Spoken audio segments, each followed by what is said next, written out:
सभी को राधे राधे। आपका संघिनी वृंदा चैनल में स्वागत है।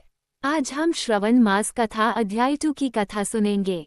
सावन का महीने भगवान शिव को समर्पित है और इस महीने में भगवान शिव और माता पार्वती की उपासना करने से व्यक्ति को धन लाभ, पारिवारिक जीवन में सुख समृद्धि मिलती है।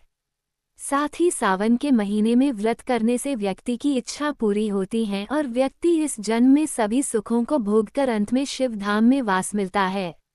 भगवान शिव बोले, हे महाभाग सनत कुमार, तुमने मुझसे जो श्रावण मास के विषय में पूछा है वह अत्यंत उचित और पुण्यकारी है। तुम्हारी भक्ति, विनम्रता और श्रद्धा देखकर मैं बहुत प्रसन्न हूँ। तुम्हारे मन में कोई द्वेष नहीं है, इसी कारण तुम सबके प्रिय भी हो। मैंने तुम्हारे पिता ब्रह्मा जी का एक मस्तक काटा था, फिर भी तुमने मुझसे कोई बैर नहीं रखा, ये तुम्हारी महानता है। इसलिए मैं तुम्हें सावन मास का पूरा महात्म्य सुनाऊंगा, ध्यान लगाकर सुनो। हे योगियों में श्रेष्ठ, मनुष्य को चाहिए कि श्रावण मास में नियमपूर्वक व्रत करें, विशेष रूप से नक्ता व्रत, दिन में उपवास, रात को भोजन करें और रोज रुद्राभिषेक करें। जो वस्तुएं मन को प्रिय हों उनका त्याग कर दें। पुष्प, फल, तुलसी दल, बिल्वपत्र आदि से शिवजी का पूजन करें। इस मास में 1 करोड़ शिवलिंग बनाकर उनकी पूजा करना और ब्राह्मणों को भोजन कराना अत्यंत पुण्यदायक है। पूरे महीने फलाहार, उपवास और धरती पर शयन करने से पुण्य कई गुना बढ़ता है। श्रावण मास में पंचामृत से अभिषेक करना विशेष फलदायी है। जो भी शुभ कर्म इस माह में होता है वह अनंत गुना फल देता है। इस माह में झूठ, हिंसा, व्यर्थ बातों से बचना चाहिए।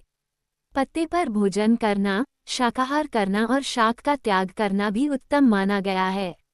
भक्त को चाहिए कि इस मास में प्रतिदिन भोर में स्नान कर शिव का पूजन करे। इस महीने किया गया मंत्र जप, रुद्राक्ष जप, गायत्री जप या वेदपाठ निश्चित रूप से सिद्धि प्रदान करता है। पुरुष सूक्त का पाठ विशेष फल देता है। गृह यज्ञ, कोटि होम, लक्ष्य होम आदि यज्ञ इस मास में शीघ्र फल देते हैं। हे मुनिव, जो सावन में एक दिन भी व्रत नहीं करता उसे नरक में कष्ट भोगना पड़ता है। सावन मास कामनाओं को पूरा करने वाला और मोक्ष देने वाला महीना है। भगवान शिव ने आगे बताया, इस मास में सप्ताह के हर दिन के अनुसार अलग अलग व्रत बताए गए हैं। रविवार को सूर्य व्रत करें, सोमवार को शिव पूजन करें और नक्ता व्रत करें, मंगलवार को मंगल गौरी व्रत, बुधवार व गुरुवार को सामान्य उपवास, शुक्रवार को जीवंतिका व्रत, शनिवार को हनुमान व नरसिंह व्रत करें। श्रावण मास के विशेष व्रत भी हैं, जैसे शुक्ल द्वितीया को औदुंबर व्रत, तृतीया को गौरी व्रत, चतुर्थी को दूर्वा गणपति व्रत या विनायकी चतुर्थी, पंचमी को नागपंचमी, षष्ठी को सुपौदन व्रत, सप्तमी को शीतला व्रत, अष्टमी या चतुर्दशी को देवी पवित्रारोपण व्रत, नवमी को नक्ता व्रत, दशमी को आशा व्रत, एकादशी द्वादशी को विष्णु पूजन, पूर्णिमा को रक्षाबंधन, हयग्रीव अवतार आदि पर्व मनाए जाते हैं।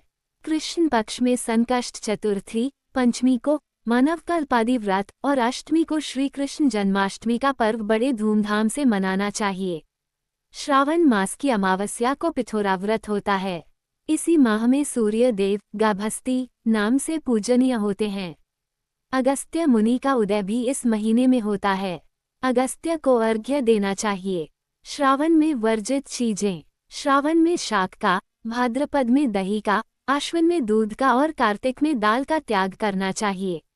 अगर कोई सभी मासों में न कर पाए तो सिर्फ श्रावण में ही शाक का त्याग करके पुण्यफल पा सकता है। भगवान शिव ने कहा, जो सावन मास में व्रत, तप, स्नान, दान, मंत्र जप और उपवास करता है वो मुझे और विष्णु दोनों को प्रसन्न करता है। मेरे और विष्णु में कोई भेद नहीं। जो भेद करता है वह दुख पाता है।